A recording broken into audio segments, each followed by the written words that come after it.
We're going to go to the gym today. I'm going to show you how I got ready for my knee replacement. Just some few basic exercises that I think will help get you probably 90% of the way there.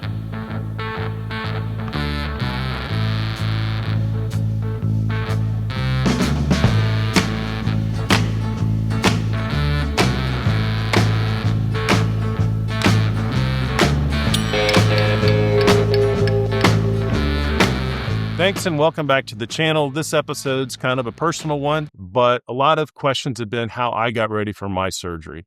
And I'm going to outline that today. I'm going to tell you how I worked on weight loss, how I exercised leading up to it, and then some of the equipment that I got for the household to help me in my recovery. I previously mentioned I took 6 months to get ready for my operation.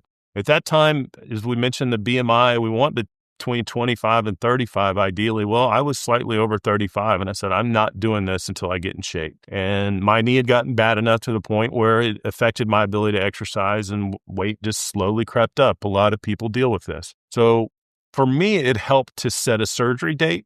I was an athlete through college and I had an off season and an on season, and you had to kind of start getting ready once the summer rolled around to be ready to report for summer camp. And also I think it's kind of like a prize fighter when they get into this training mode. When you have a date locked in, it really focuses your mind. And I laughingly tell people, I think there's two really motivating things for people to lose weight. That is surgery and your high school reunion. So setting a date helps. You can always change it. As I mentioned before, this is entirely elective.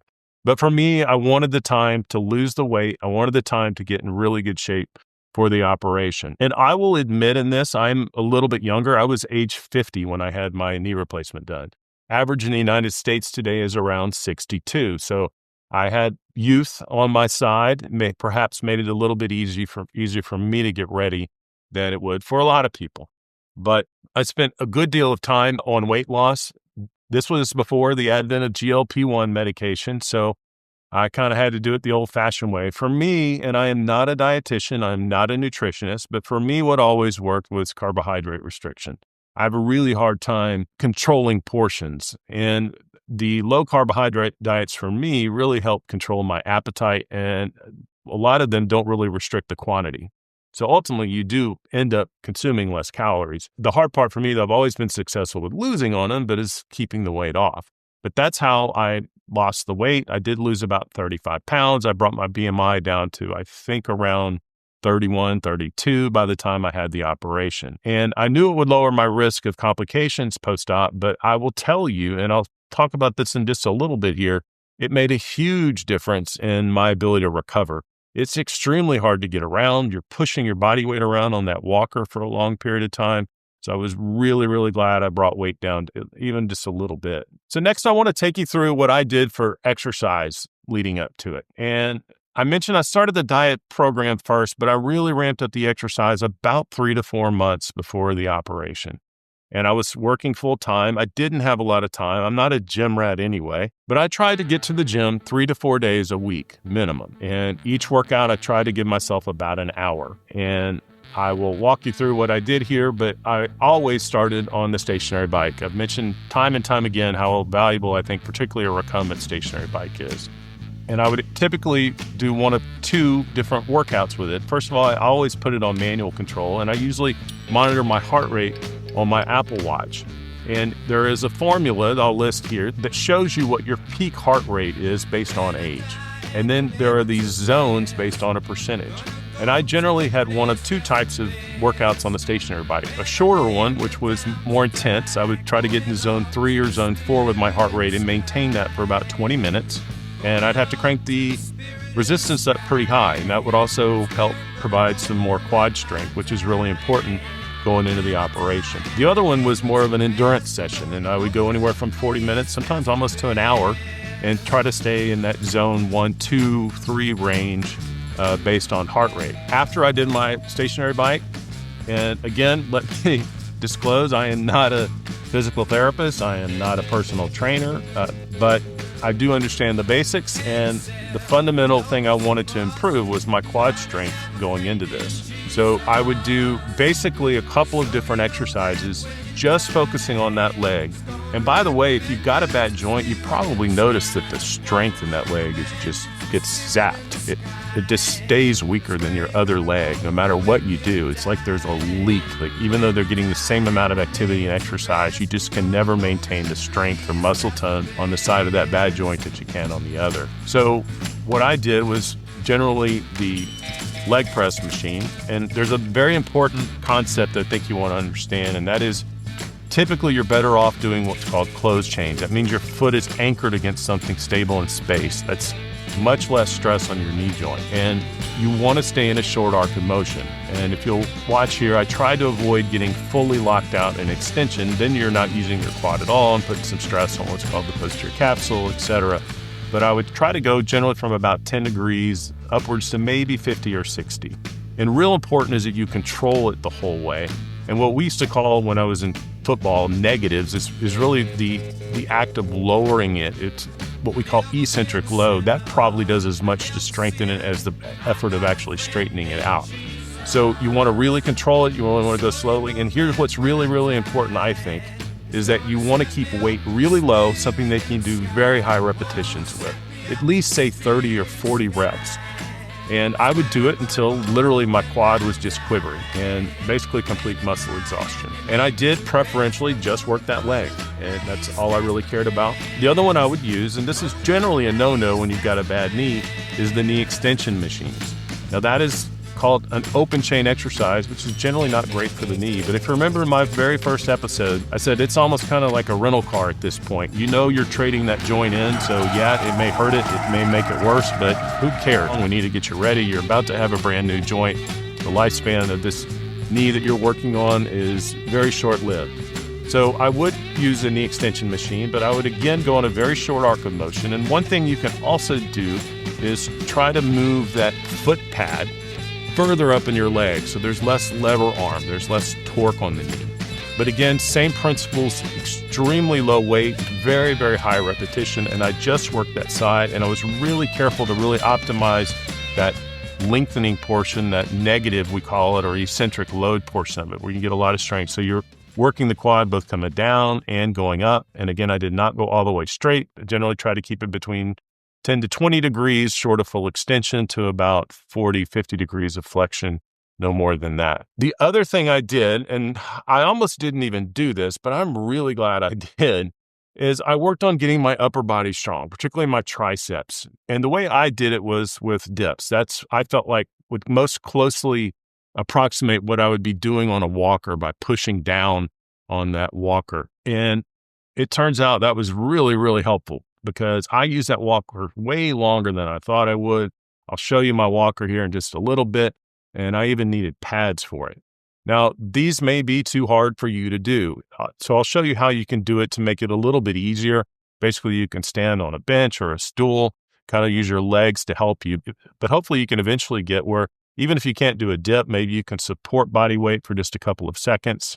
But that was my idea for how to improve my upper body strength. And that's really all I did. I did do a little bit of stretching ahead of time. I know some people try to improve their range of motion going into surgery. That's not a bad idea.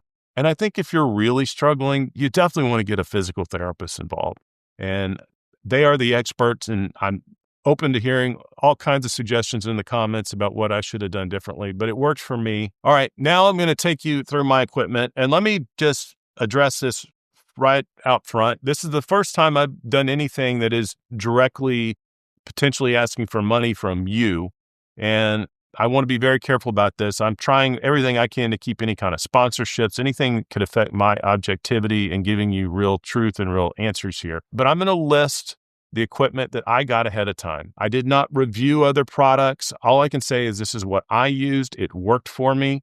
And I left the links for these products in the description. There are what we call affiliate links and non-affiliate links. Affiliate links, it's the same cost to you, but a small percentage of that revenue goes back to this channel and helps pay for the production of these videos. If you're not comfortable with that, there is a non-affiliate link. Again, same price to you. Feel free to use that.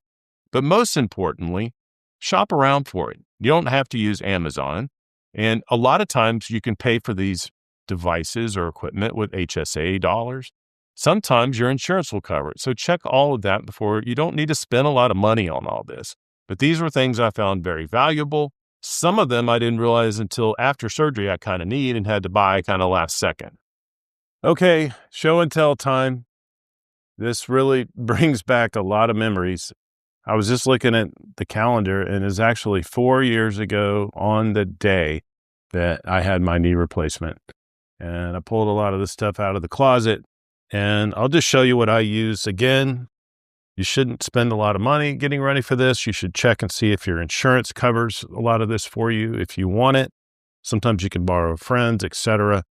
So the first thing people always talk to me about is these ice machines, these circulating ice machines.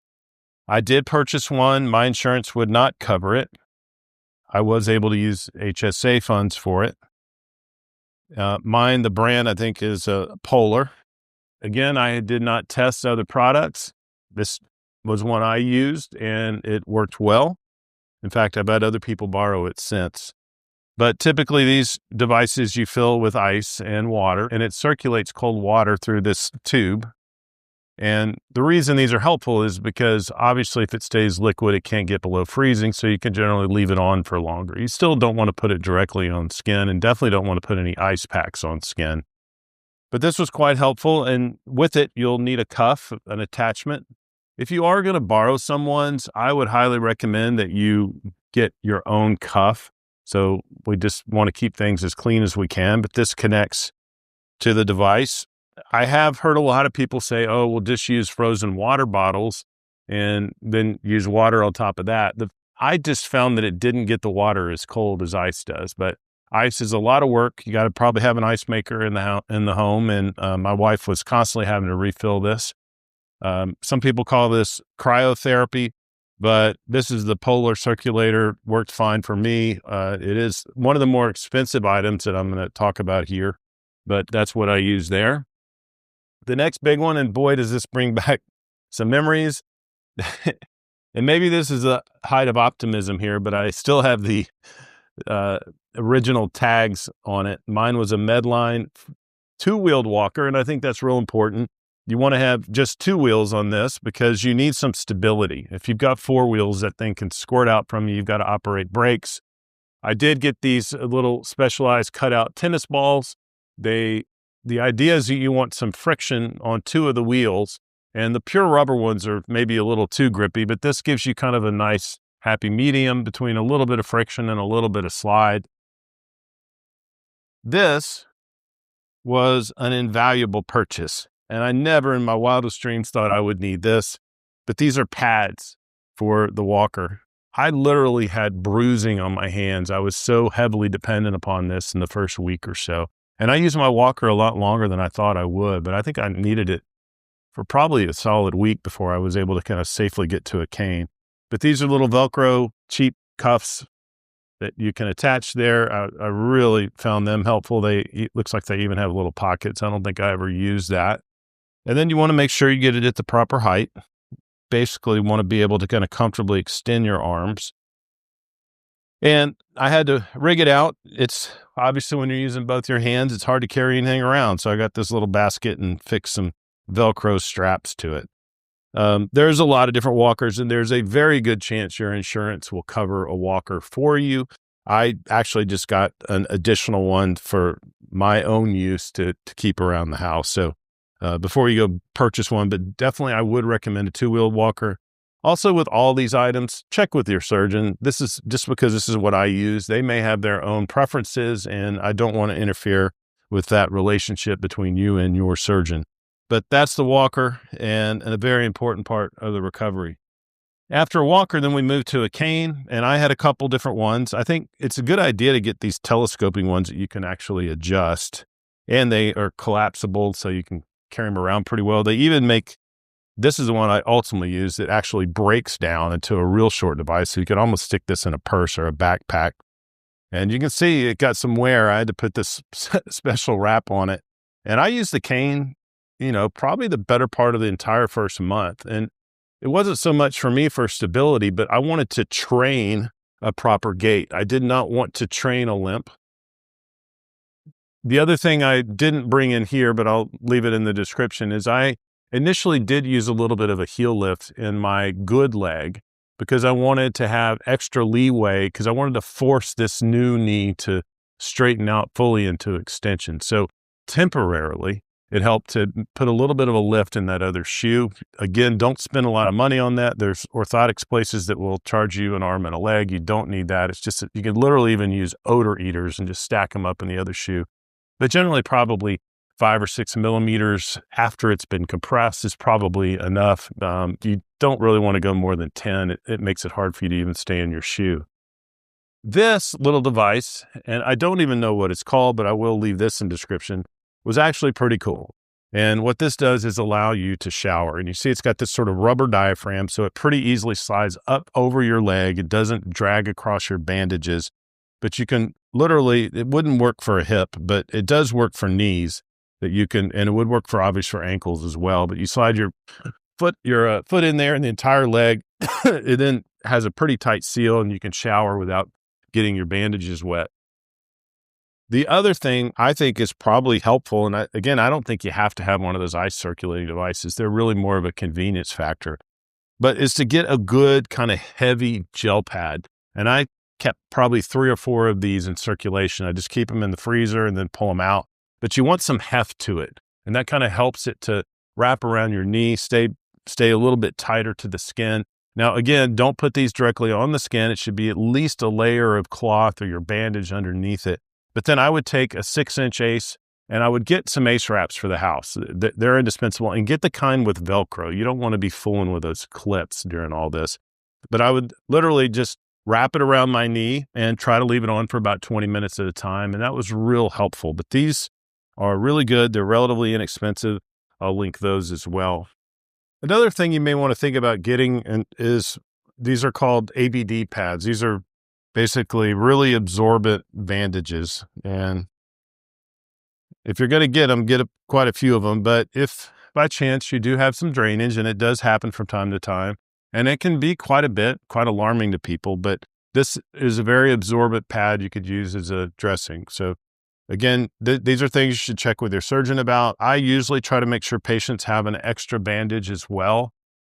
Everyone uses different bandages, and there's probably not real hard science behind it. We like to use silver-lined bandages that have a little bit of antibacterial activity, but you may want to try to get an extra one. Sometimes home health can provide you with an extra one, but just in case, it'd be a shame to have to go in the emergency room just, because you needed a bandage change. So let your surgeon know, talk to them about it, but I do highly recommend these. These are called ABD pads. So that's really about it. Some other things that are helpful that you may want to get, and most surgeons will prepare you for this, is constipation's a big thing. So having the appropriate stool softeners, laxatives, even potentially enemas. Again, check with your doctor about that, but being prepared for that. Another big one that I've mentioned before, and I don't have an example for it, is the urinal, and I'll link that. Those are very inexpensive, but really important for men especially. As I mentioned before, late night bathroom trips are just particularly hazardous. That's when we see the majority of people's falls. So there's just no reason to have to get in the middle of the night. And for women, you may want to get a bedside commode. That's your call, but I recommend to all my patients the first 2 nights for sure. If you're going to get in the middle of the night and go to the bathroom, you need to have someone help you do it. Make sure you have good lighting. Make sure the carpets are adequately taped down. There's no cords running around, but those are the big hazards. Make sure animals are not potentially going to get in the way. But good lighting is a really big one. And there's so many systems out there now where you can control the lights with your phone or a remote control. So I would probably try to set that up in advance also. One thing about the urinals, and the one I linked in the description, I thought was pretty funny, is they now have glow-in-the-dark urinals. So I thought that was a great idea. It just made me wonder what someone's going to wake up in the middle of the night and see their pee glowing and think, what on earth just happened to them? So that's all I have for the equipment. I hope this helps you just a little bit. Again, I have not comprehensively reviewed these things. These are just things I use, and I can vouch for them that they work. Don't spend a lot of money here. Check with your insurance, check with your HSA, check other sources for this. You might find cheaper, better deals. So thank you for watching. I hope this helps you a little bit with your journey. Again, you don't need to spend a lot of money getting ready for this, but these are pieces of equipment I found very helpful. I can vouch for them. They're all things that I use, I purchase with my own money, And I can at least recommend it from that standpoint.